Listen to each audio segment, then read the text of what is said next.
أعوذ بالله من الشيطان الرجيم. بسم الله الرحمن الرحيم. وقال الذين أشركوا لو شاء الله ما عبدنا من دونه من شيء نحن ولا آباؤنا ولا حرمنا من دونه من شيء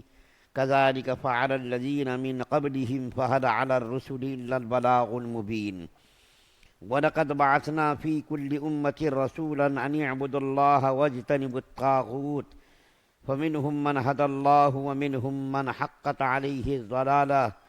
فَسِيرُوا فِي الْأَرْضِ فَانظُرُوا كَيْفَ كَانَ عَاقِبَةُ الْمُكَذِّبِينَ.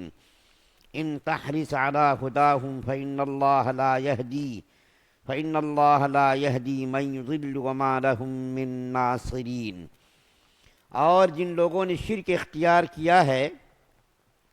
وہ کہتے ہیں کہ اگر اللہ تعالیٰ چاہتا تو ہم اس کے سوا کسی اور چیز کی عبادت نہ کرتے، نہ ہم نہ ہمارے باپ دادا، اور نہ ہم اس کے حکم کے بغیر کوئی چیز حرام قرار دیتے۔ جو امتیں ان سے پہلے گزری ہیں انہوں نے بھی ایسا ہی کیا تھا، لیکن پیغمبروں کی ذمہ داری اس کے سوا کچھ نہیں کہ وہ صاف صاف طریقے پر پیغام پہنچا دیں۔ اور واقعہ یہ ہے کہ ہم نے ہر امت میں کوئی نہ کوئی پیغمبر اس ہدایت کے ساتھ بھیجا ہے کہ تم اللہ تعالیٰ کی عبادت کرو اور طاغوت سے اجتناب کرو۔ پھر ان میں سے کچھ وہ تھے جن کو اللہ تعالیٰ نے ہدایت دی، اور کچھ ایسے تھے جس پر گمراہی مسلط ہو گئی۔ تو ذرا زمین پہ چل پھر کر دیکھو کہ پیغمبروں کو جھٹلانے والوں کا انجام کیسا ہوا۔ اے پیغمبر صلی اللہ علیہ وسلم، اگر تمہیں یہ حرص ہے کہ یہ لوگ ہدایت پر آ جائیں تو حقیقت یہ ہے کہ اللہ تعالیٰ جن کو ان کے عناد کی وجہ سے گمراہ کر دیتا ہے ان کو ہدایت تک نہیں پہنچاتا، اور ایسے لوگوں کو کسی قسم کے مددگار بھی میسر نہیں آتے۔ سورہ نحل کی آیت نمبر 35، 36، 37 تین آیتیں آپ کے سامنے پڑھی گئی ہیں۔ اوپر ذکر کیا گیا تھا کہ اللہ تعالیٰ نے کفار اور مشرکین کو خبردار کرتے ہوئے کہا تھا کہ تم لوگ کس چیز کا انتظار کر رہے ہو؟ ملک الموت کا انتظار کر رہے ہو یا قیامت کے ہولناک دن کا انتظار کر رہے ہو؟ اگر اس کا انتظار کر رہے ہو کہ اگر وہ دن آئے گا، یعنی ملک الموت کے دیکھنے کے بعد اور آخرت کے مناظر کا مشاہدہ کرنے کے بعد تم ایمان قبول کرو گے، تو تمہارا ایمان قابل قبول نہیں ہوگا۔ اللہ تعالیٰ نے تم کو وقت دیا ہے، مہلت دی ہے کہ تم اس وقت سے اور مہلت سے فائدہ اٹھا لو، لیکن تم لوگ اگر فائدہ نہیں اٹھاتے تو تم اپنے نفس پر ظلم کر رہے ہو۔ اللہ تعالیٰ ظلم نہیں کر رہا بلکہ تم اپنے نفس پر ظلم کر رہے ہو۔ اس وقت جو پہلی آیت کریمہ پڑھی گئی ہے سورہ نحل کی 35 نمبر کی، اس آیت کریمہ میں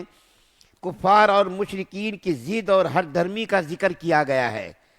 اور وہ جو لوگ شرک کرتے تھے کفار مشرکین، اس شرک اور کفر کو جائز قرار دینے کے لیے دیکھیے کیسی دلیلیں وہ پیش کر رہے ہیں۔ کفار اور مشرکین کہتے تھے کہ ہم جو شرک اور کفر کرتے، نعوذ باللہ، اللہ تعالیٰ کے ساتھ جو ہم شریک کرتے، اگر اللہ تعالیٰ کو ہمارا شرک کرنا پسند نہ ہوتا تو اللہ تعالیٰ اپنی طاقت کے بلبوتے پر ہمارا شرک روک دیتے۔ کفار اور مشرکین یہ دلیل دیتے تھے کہ ہم جو شرک کرتے ہیں، کفر کرتے ہیں، معبودان باطلہ کی پرستش کرتے ہیں، اللہ کو چھوڑ کر دوسروں کو شریک اور ساجی بناتے ہیں، اگر ہمارا عمل یہ غلط ہوتا، ہمارا یہ کام غلط ہوتا تو اللہ تعالیٰ اپنی طاقت کے بلبوتے پر ہم کو اس سے روک دیتے، اور ہم جس چیز کو حلال چیز کو حرام قرار دیتے ہیں یا حرام چیز کو حلال قرار دیتے ہیں اس سے بھی وہ لوگ اللہ تعالیٰ روک دیتے۔ لیکن اللہ تعالیٰ کا نہ روکنا یہ دلیل ہے کہ اللہ تعالیٰ کو ہمارا شرک کرنا نعوذ باللہ پسند ہے۔ ہمارے باپ دادا بھی شرک کرتے آئے، ہمارے آبا و اجداد نے بھی یہ کام کیا، ان کو بھی اللہ تعالیٰ نے نہیں روکا۔ اس کا مطلب کیا ہے کہ اللہ تعالیٰ کو یہ پسند ہے نعوذ باللہ ہمارا کام۔ یہ کفار اور مشرکین کی دلیل تھی، اور یہ دلیل اتنی لچر دلیل ہے، اور یہ عناد اور ضد کی وجہ سے یہ لوگ کہتے تھے، ضد اور عناد کی وجہ سے، ہر دھرمی کی وجہ سے کہتے تھے کہ اللہ تعالیٰ کو ہمارا شرک کرنا پسند ہے، پسند نہیں ہے تو اللہ تعالیٰ نے ہم کو روک کیوں نہیں دیا؟ تو اللہ تعالیٰ نے چونکہ یہ لچر دلیل ہے، بالکل بیہودہ دلیل ہے، اس لیے اللہ تعالیٰ نے اس دلیل کا جواب نہیں دیا،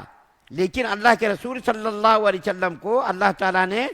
تسلی دینے کے لیے فرمایا کہ اے محمد صلی اللہ علیہ وسلم، آپ سے پہلے جو امتیں آئی ہیں ان امتوں نے بھی اپنے نبی کو، اپنے زمانے کے پیغمبروں کو اسی قسم کا جواب دیا تھا۔ بس آپ کا کام کیا ہے، آپ ان تک میرا پیغام پہنچا دیجئے، میری بات ان تک پہنچا دیجئے۔ یہ ہمارا کام نہیں ہے کہ ہم اس کو زبردستی ایمان پر، اسلام پر مجبور کریں، طوعاً و کرہن، کہ تم قبول کرو ایمان اور اسلام۔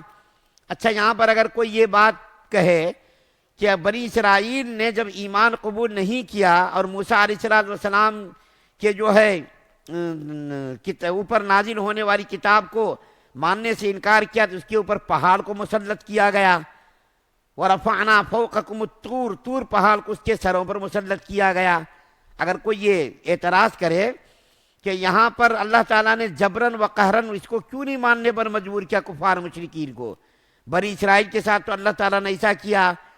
کہ ان کے اوپر نازل کی گئی تھی موسیٰ علیہ السلام پر کتاب، تو ان لوگوں نے ماننے سے انکار کر دیا، تو اللہ تعالیٰ نے اس کے سروں پر پہاڑوں کو مسلط کر دیا کہ مانو، نہیں مانو گے تمہارے پر پہاڑ کو گرا دوں گا۔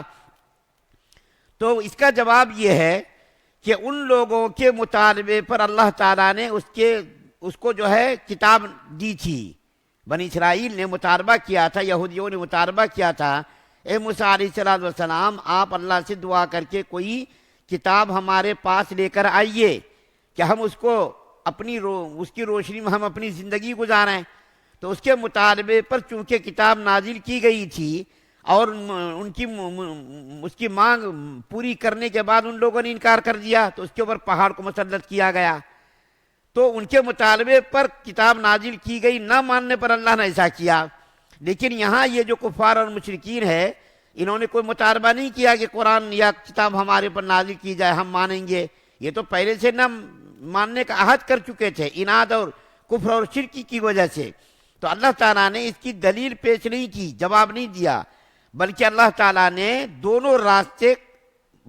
کھول کر کے بیان کر دیے، ہدایت کا راستہ بھی، ضلالت کا راستہ بھی، اور کہہ دیا کہ دیکھو بھائی یہ ہدایت کا راستہ ہے اور یہ ضلالت اور گمراہی کا راستہ ہے۔ اللہ تعالیٰ اگر چاہتے تمام مشرکین اور کفار کو بھی ہدایت پر مجبور کر دیتے۔ اللہ تعالیٰ بہت بڑے طاقتور ہیں، اللہ تعالیٰ کے قبضے قدرت میں ہے، لیکن اللہ تعالیٰ نے کسی کو جبر نہیں کیا کہ تم کو یہ ماننا پڑے گا، بلکہ اللہ تعالیٰ نے احکامات کو پیغمبر کے ذریعے لوگوں تک پہنچا دیے کہ تم دیکھو یہ صحیح بات ہے، یہ غلط ہے، یہ شیطان کا راستہ ہے اور یہ جو ہے پیغمبروں کا راستہ ہے۔ تو اللہ تعالیٰ نے دو راستوں کو بیان کر دیا، اور پھر فرمان اللہ تعالیٰ نبی کریم صلی اللہ علیہ وسلم کو کہ اس سے پہلے بھی یہ لوگ ایسی حرکتیں کر چکے ہیں پیغمبروں کے ساتھ، تو بس آپ اتنا کام کیجئے کہ بس میرا پیغام ان تک پہنچا دیجئے، میرا پیغام ان تک پہنچائیے، بس ماننا نہ ماننا ان کی ذمہ داری ہے۔ آپ سے قیامت کے دن اس کے بارے میں سوال نہیں کیا جائے گا کہ تو اس نے کیوں نہیں مانا، اس نے آپ کی دعوت کو قبول کیوں نہیں کیا، آپ سے اس کے بارے میں سوال نہیں کیا جائے گا۔ اس کے بعد پھر دوسری آیت کریمہ میں اللہ تعالیٰ فرما رہے ہیں، ہم نے ہر امت میں کوئی نہ کوئی پیغمبر اس ہدایت کے ساتھ بھیجا ہے کہ تم اللہ تعالیٰ کی ہی عبادت کرو۔ ہر امت کے اندر، ہر زمانے کے اندر آدم علیہ السلام سے پیغمبروں کے بھیجنے کا سلسلہ شروع ہوا اور نبی کریم صلی اللہ علیہ وسلم تک 1,24,000 پیغمبروں کا سلسلہ چلا۔ 1,24,000 ہر امت کی طرف، ہر جماعت کی طرف، ہر ملک کی طرف، یہاں تک کہ ہندوستان کے بارے میں بھی علماء نے لکھا ہے کہ یا تو پیغمبروں کو اللہ تعالیٰ نے بھیجا ہے، ہندوستان، پاکستان، ان علاقوں میں اللہ تعالیٰ نے پیغمبروں کو بھیجا۔ علماء کہتے ہیں، اس کے بارے میں بحث بھی کی علماء نے کہ کیا ہندوستان میں بھی، پاکستان میں بھی، بنگلہ دیش وغیرہ میں بھی پیغمبروں کو بھیجا ہے۔ تو اس کے بارے میں دیکھیے مشہور ہے، شیش علیہ السلام کی قبر اجودھیا کے بارے میں ذکر آتا ہے کہ مشہور ہے، اور جو ہے بعض علاقوں میں بھی یہ مشہور ہے۔